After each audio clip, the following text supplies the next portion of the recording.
Fala galera, bem-vindos a mais um vídeo aqui do canal Filho de Peixe e hoje um vídeo diferente.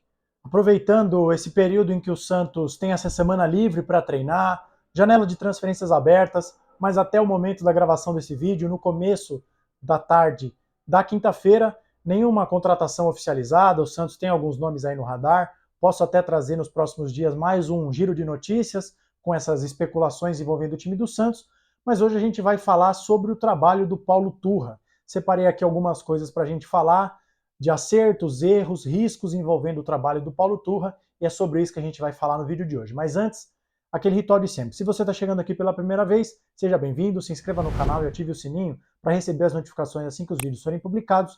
Deixe um like para que o YouTube recomende o meu conteúdo para o maior número de pessoas. E se você gostar desse vídeo, espalhe nos seus grupos de WhatsApp e de Telegram, assim você leva o meu conteúdo para o maior número de pessoas. Conte para os seus amigos, para suas amigas, para os seus familiares, que tem um canal novo sobre o Santos surgindo aqui no YouTube. Vamos agora rumo aos 1.200 inscritos e eu conto com o seu engajamento para crescer cada vez mais. Mas como eu disse na introdução, vamos falar sobre o trabalho do Paulo Turra, né?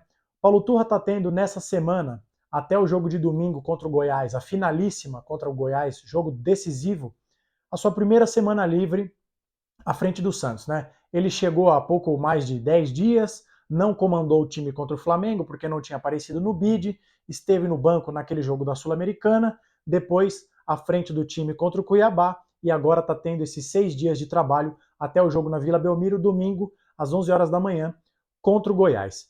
Nesse período, houve uma verdadeira efervescência nos bastidores do Santos, né? Ele mesmo disse que colocaria o vestiário em ebulição, mas o que a gente está vendo é uma verdadeira transformação.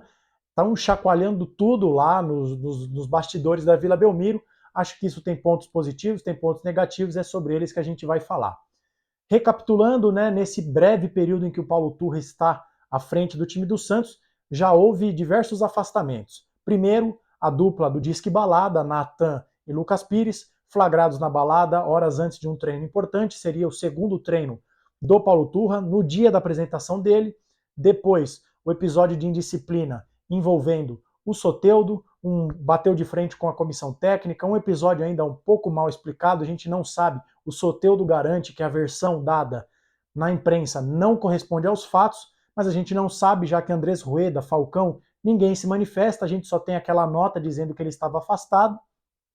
E também, no começo dessa semana, por decisão técnica, aí não tem nada a ver com a questão comportamental, o Paulo Turra comunicou Ivonei, Ed Carlos e Daniel Ruiz que eles não fazem mais parte dos planos da comissão técnica. Isso está inclusive no giro de notícias que eu trouxe no vídeo da quarta-feira. Vou deixar aqui no card para vocês assistirem. Convido a todos que deem uma passadinha no vídeo lá, tem bastante informação. E agora o Santos está tentando se reforçar para dar sequência no campeonato. Paulo Turra também já falou que o Lucas Lima não pode correr errado, ele disse que quer jogadores comprometidos. Acho que tudo isso é importante. A grande questão, primeiro, né, antes de falar se eu acho que isso é correto ou errado, acho que uma coisa não pode passar batido, a gente não pode tapar os olhos para isso. Me parece, para mim está muito claro, e eu quero saber o que você pensa, então já diga aqui nos comentários se você concorda comigo ou não. Me parece que a diretoria está usando o Paulo Turra como bucha de canhão. É o famoso boi de piranha. O time do Santos, esse elenco horroroso, montado por Andrés Rueda, um time fracassado, que só acumula fracassos, vexames nesse triênio da gestão Andrés Rueda, não disputa nada, não dá alegria para o seu torcedor, não passa de fase, é uma verdadeira porcaria esse time do Santos. Então tem diversos jogadores acomodados e também diversos jogadores que não têm nenhuma condição de jogar no time do Santos. Mas eles foram empurrando com a barriga em 2021, 2022 e agora 2023, mas aparentemente a água está subindo e eles estão vendo, bom, isso pode dar problema. Eu até não lembro quem foi que falou isso, mas para mim a analogia é perfeita. Andrés Rueda, Falcão são todos os músicos do Titanic, né? O barco está lá afundando, a morte, a tragédia está anunciada e está todo mundo lá tocando violino. Esse é o resumo perfeito da gestão Rueda.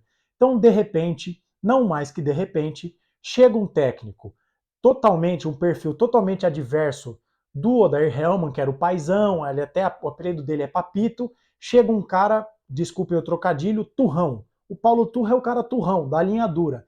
E a diretoria meio que falou assim: Turra, vai lá, a gente te dá carta branca, faz o que você quiser e a gente vai dizer que é tudo decisão conjunta, que você tem o nosso apoio. E aí o Turra chegou com os dois pés na porta, afastou um, afastou outro e tirou. Aí agora a primeira questão que eu coloco para vocês. Será que esse é o momento adequado para esse chacoalhão, para essa limpa do elenco? Vamos voltar lá atrás. O Santos tomou aquele amasso do Ituano em março, tá, gente? Foi no começo do ano. E ficou quase 40 dias parado até estrear na Copa Sul-Americana. Será que ali não era um momento para você falar, fulano, tchau, ciclano, tchau, cara, você precisa entrar na linha, agora é hora de você se resguardar, nada de balada, nada de rolê, agora é treino, é sangue nos olhos. Mas não, foram deixando, mantiveram inclusive o Odair Hellmann, a gente viu que o trabalho foi naufragando, e agora, no começo do segundo semestre, às vésperas da janela de transferências abrir, o Santos dá a chave do vestiário para o Paulo Turra e fala, ó, faz o que você quiser que a gente vai te dar respaldo. Então, eu não sei se esse é o momento mais adequado.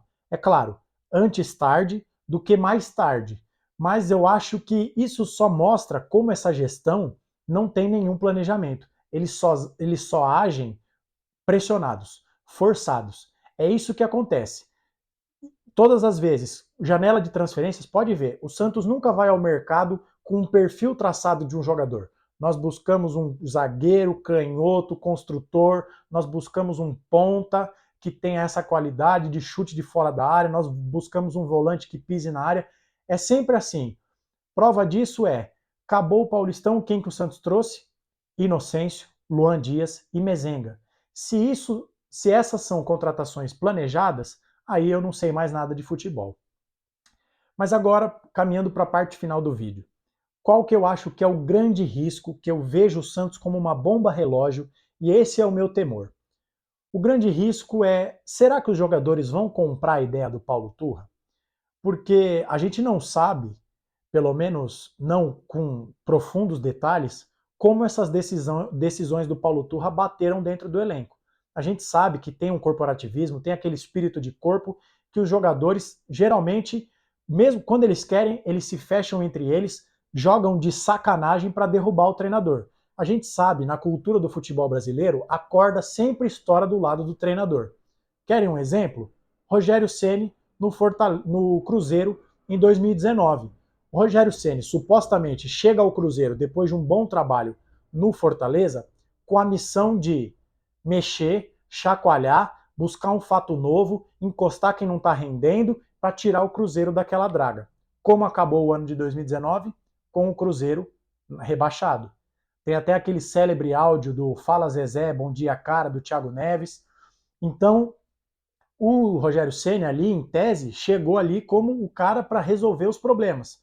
Os jogadores bateram de frente, várias reportagens à época mostravam como o clima era péssimo, os jogadores não gostavam do Rogério Ceni, que também a gente tem que concordar que não é uma pessoa tão fácil de lidar, mas o que aconteceu? O Rogério Ceni caiu, o grupo de jogadores se manteve e o Cruzeiro foi para a Série B, porque é assim que acontece. O Ceará caiu para a Série B, o Mendonça e o Messias arrumaram um contrato no Santos, num time de Série A, 3 anos de contrato. Então a gente sabe, e essa é a minha preocupação, esses jogadores do Santos que não estão nem aí para a hora do Brasil, se o Santos cair para a Série B ou terminar em 16º, em nono ou em quarto, para eles não muda nada, né? Então, e a grande questão para mim é essa. Será que os jogadores vão comprar o barulho do Paulo Turra? Ele só vai se respaldar com resultados. E eu ainda acho que a situação do Cruzeiro era ainda pior.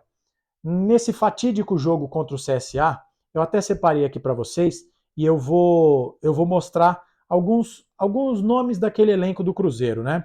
Para vocês verem como a situação ela não é tão parecida, porque o elenco do Santos não dá para comparar o elenco do Cruzeiro.